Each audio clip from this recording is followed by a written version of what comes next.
Hello നമസ്കാരം. സന്തോഷ് കുമാർ. 56 പേർ തടവ് ശിക്ഷയിൽ നിന്നും ഇളവ് ലഭിച്ചവർ.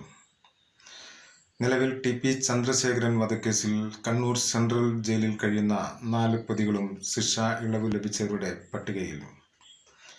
ഹൈക്കോടതി വിധി 20 വർഷം ശിക്ഷാ കാലാവധി പൂർത്തിയാക്കിയവർക്ക് ഇളവ് നൽകാവൂ എന്നും സർക്കാർ രാഷ്ട്രീയ കൊലപാതക കേസുകളിൽപ്പെട്ട പ്രതികൾക്ക് ശിക്ഷാ ഇളവ് കാലാവധി 14 വർഷമാക്കി കുറയ്ക്കുകയും നിലവിൽ പട്ടിക തയ്യാറാക്കിയ 3 ജയിൽ ഉദ്യോഗസ്ഥർക്ക് suspension. Joint superintendent K. Sreejith, assistant superintendent grade 1 PG. Arun, assistant prison officer O. Raghunath.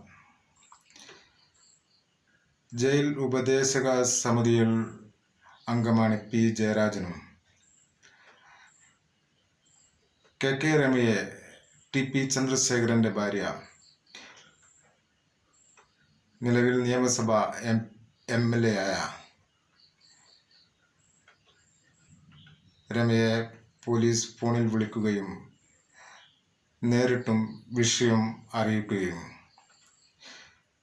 നിയമസഭയിൽ അടിയന്തര പ്രമേയത്തിന് നോട്ടീസ് നൽകുകയും സബ്മിഷൻ അനുവാദം നൽകി തീരുമാനം റദ്ദു ചെയ്യുകയും നിയമസഭയിൽ മുഖ്യമന്ത്രി എത്തിയില്ല. ഇന്ത്യയുടെ 75ാം സ്വാതന്ത്ര്യവർഷത്തിൻ്റെ ശിക്ഷാ ഇളവ് പട്ടിക ഇതുവരെ വന്നിട്ടില്ല. എൻ്റെ വീഡിയോകൾ കൂടുതൽ കാണുന്നതിന് വേണ്ടി ലൈക്ക് ചെയ്യുക, ഷെയർ ചെയ്ത് സബ്സ്ക്രൈബ് ചെയ്ത് സഹകരിക്കുക.